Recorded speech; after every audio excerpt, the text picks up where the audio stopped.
guys, thanks for joining our free monthly webinar. My name is Dianna and I am co-owner of House of Glam Studios and as well Lash Legend. I'm also the director of product research and development for both businesses and currently enrolled in my master's in cosmetic chemistry, where I am taking all the information that I'm learning and applying it to our training programs and to formulation and development of products, which is really, really exciting. It's definitely an area that really hasn't been explored, so I'm truly loving it. All right, so our topic is lash retention and troubleshooting. So basically, I'm just going to take you through the agenda, and it's going to be a pretty quick webinar. You want to listen up. So we have the introduction, then what is lash retention, what is troubleshooting, and products that matter. And then you get your discount at the very end. All right, so let's just take a look at the picture on the bottom left. Isn't that such a nice set? Just kidding. So that's actually 5 weeks retention. So it is actually a nice set for 5 weeks afterwards. Obviously, if that was done initially, it wouldn't be, but this just goes to show you how amazing products can be and how happy your clients, I guess, can be at 5 weeks when they come back and they still have lots of lashes. And obviously, it makes you happier too. Everyone loves seeing their clients come back with like 75% of their lashes, right? So another thing is adhesive is a major player, no doubt. As you see right here in the picture, on the right-hand side, we have diamond adhesive, Invisibond, and we have rock, which they're all great, but they're not the only thing that matters. Your factors such as environmental conditions, application techniques, and the methods that you use, as well as professional products such as primers and sealants, and of course, aftercare, all play a role. And not to forget that every client is different. So based on ethnicity, sebum production, etc., your client's ability to retain those lashes will be different. So retention can be defined as the action of absorbing and continuing to hold a substance. So it's basically the ability of a synthetic lash to stay attached to a natural lash, which is held together by an adhesive for an X amount of time. That is what retention is. So it's basically how long those lashes last. If we're looking at bonding from a chemistry point of view, we would define it as a lasting attraction between atoms, ions, or molecules that form compounds. And that's a little bit wordy, I know. So to simplify this, bonding takes us back to the initial application of synthetic lashes, being dipped into an adhesive and being applied to the natural lash. This mechanism forms what we called a bond. The whole idea here is to form the strongest bond possible. The stronger the bond, the longer the retention. These are our goals as lash artists, right? All right, so you've probably heard the word troubleshooting before.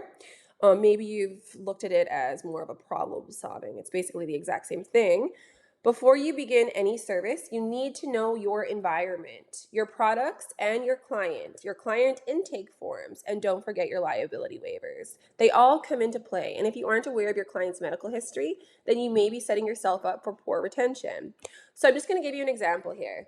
So say your client's name's Sally. She is menopausal, and she's starting earlier than what most menopausal women do, and her lashes are thinning out and becoming sparse because of this. Sally also had blepharitis a year ago. After applying a full set without an intake or liability waiver, Sally begins losing her lashes quickly and her eyelids become inflamed. She contacts you. What information do you have to give her? What do you know about it? I mean, for us, and when I teach students, I'm always teaching them how important it is to take in that intake form. Ask the right questions so that you can provide the right answers to them if anything did happen. So in this case, Sally being menopausal, I would have explained to her that her lashes are thinner, that maybe volume lashes would be best for her because of that. And the fact that she had blepharitis before, I would have let her know that she's more prone to infection. So she should be washing her lashes more often. There are recommendations that you can give your clients if you know the information. If you don't, then you're kind of limited. So another thing is, your environment is absolutely everything. And don't be embarrassed or afraid to admit that you haven't really thought about it, or maybe you never put controls in place, because not all lash training teaches you this. And I mean, it isn't common knowledge. So if you're looking here at the screen, a thermohygrometer, we used to have them in stock. They're gone. We are working on one. Basically, what this is will it will let you know the humidity level and the temperature inside your work area. Why is that important? Well, you can't use certain adhesives in certain high humidity conditions or certain low conditions or etc.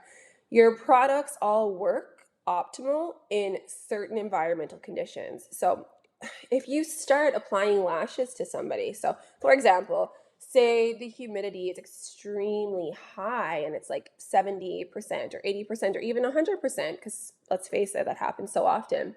If that happens, when you're dipping your synthetic lash into the adhesive and lifting it back out to apply on the natural lash, the humidity is so high that that adhesive is beginning to cure already while it's in the air before it places. So then when you do place the lash down, there's not going to be a strong bond. They're basically going to stay there. They're going to end up flopping off or just easily falling off a couple days afterwards. Then again, if your humidity is extremely low, you're going to find it very difficult to place the synthetic lash on the natural lash. You know how when you're doing that, sometimes it gets so frustrating and you're trying to push down and it's just not staying, it's not working for you. So that's kind of basically why you need to know your environment. And not just knowing it, you need to know how to troubleshoot it. How do you fix it when things are going wrong like that? So if we look at different things that you can do, so you've got your thermohygrometer, you're monitoring it, you notice things are too high. So you want to bring that back down. Using a dehumidifier is always great. Always recommend that students purchase one of those. I mean, like Kent, any building supply place, Home Hardware, anywhere would have that. Maybe Winners, they might have something pretty. But basically, you want to be able to take out that moisture from the environment so that you're able to fulfill or you're able to provide your client with that set of lashes and that the retention is really good. Then fans are also great. Cure misters are really good for when humidity is low. So say if your humidity is at 20%, obviously optimum humidity for most adhesives are 50%. Basically what you would do is you would use the cure mister so often and not spray it directly on the lashes. It would have to be at least like at least a foot, 2 feet even above your client. I'd say about a foot more so, but depending on how things are. Because if you saturate the lash with the water from the cure mister, then what's going to happen is going to shock cure. It's going to turn white. Nobody wants white rims around the adhesive. So those are something that you can do. Also, Hydro Prime, which we're going to talk about shortly, which is really, really, really exciting. Changes everything about primers that you've known. And then remember, if you don't have control of your environment or you aren't aware of your environmental conditions, you may be wasting your time doing the set. This is something so important that I've learned over the years. No matter how much experience you have or how fantastic you are, there is always room to grow and learn as the industry advances. This is why we are here to help, and we really want to help you. So this brings us to products that matter, and it's not really me trying to sell the products to you as such. Of course, I want you to buy our products because I believe in them. I help formulate them and create these beautiful products. So of course, we're going to go back to the thermohygrometer that I mentioned. I just want to let you guys know that over the last few months, we've been working with a company that works with technology and computers and things like that. And we've been designing a environmental control monitor specifically made for lash artists. So the things that I wanted to change with that was obviously your humidity and temperature would be there at the time. But another thing was the particulate matter 2.5. So what that means is when there's all kinds of chemicals that you're using on a daily basis, and if you're in a small room, that can accumulate and it can be really, really hard on you, and it can cause rhinitis or allergic, it can cause your immune system to act up. I know that for me, my throat started getting really, really sore when I was doing lashes a lot because these tiny little particles were going in through my throat and my nose, and I just felt awful. I felt like I always had the cold. So this system that we have, the environmental control monitor, is going to be able to let you know what the air quality is like, essentially, which is really, really cool, and we're excited about that. So If you are watching right now, if you go ahead and tag us in your story and mention that you're excited about the environmental control monitor for lash artists, we will enter you in for a chance to win a free one. Primer. This is like one of my favorite products to talk about because I think there's such a misconception with it.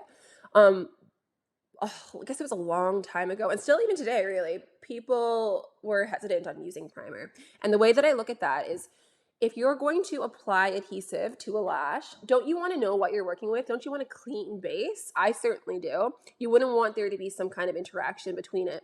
So the issue with primer is the alcohol concentration. So when there's a lot of alcohol in anything, and I mean your skincare products, hair products, anything like that, it can dry out your hair. And we know that dried out lashes tend to crack off, they pop off easy, etc. So that's why some companies, I assume, have decided not to use primer, which I am totally against. You have to use primer. So what we did is we formulated and developed a product called Hydro Prime, and it's the very first one of its kind. What this does, so if you know how adhesive bonds with moisture, like we just talked about, try to picture this way. You have your natural lash. You're going to prime that. Because the molecule sizes, it's kind of funny to talk about, but because the molecule sizes are so small, what happens is it actually goes through. So rather than just priming the surface of your lash, it penetrates through the cuticle, which is the outside of your lash, into the cortex.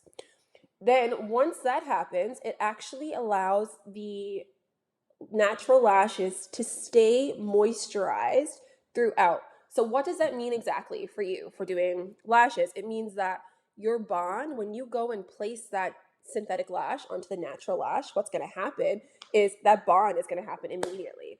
And it's not just going to penetrate, it's not just going to bond at the top. The adhesive will actually be able to penetrate a little bit through it, which creates a stronger bond. It also has keratin infused into it too, and we know keratin is what makes up your lashes, so that's a bonus. I really recommend that you try it. It's absolutely fantastic. The next one would be our diamond adhesive. So there's this thing, it's called PMMA. Basically, this adhesive has that in it, which creates almost like a plexiglass film over top of it. But it's tricky because if your first point of contact using diamond adhesive isn't the lash, then it's going to bond right away, or it's going to bond to whatever you touch immediately. So say if you place it down and it's not perfect and you try to move it, then it's not going to work for you. So you need to make sure you're experienced if you're using diamond adhesive. And then, like I said, that plexiglass film over top of it, which really, really helps with retention. Then we have our sealant, and what's so great about our sealant is, sorry about that there, Christy's dog just came running in, Chiefy, and I didn't want him to bark because he gets excited when he sees me. So back to diamond sealant. So what can happen is if you are using the cure mister too often and humidity is too high, you might get that white residue, and we talked about that. Diamond sealant basically makes that bond and the adhesive that's sitting on top flexible. So that means when you're brushing your lashes and things like that, or you're sleeping, it means that the bond, the adhesive there, is able to move a little bit. It's not going to crack off and dry. So that's one of the reasons why. And I know a lot of people have asked about our diamond sealant being scent free because we recently switched that over. We do have the citrus one coming back. It's just fragrance free because we were trying to offer that as well. So I just want to say thank you guys for joining in. We do have a new retention bundle and it's 25% off. So that's the 3 items up here in the corner. If you'd like to purchase that, you can. And don't forget about the environmental control monitor and posting about it because we're so excited. Like, we're here to help you guys. So any questions that you have, please, please, please let me know. I'm happy to answer anything at all. So is Christy. And you can follow us on Instagram, TikTok, YouTube, and Facebook. And go ahead with some questions.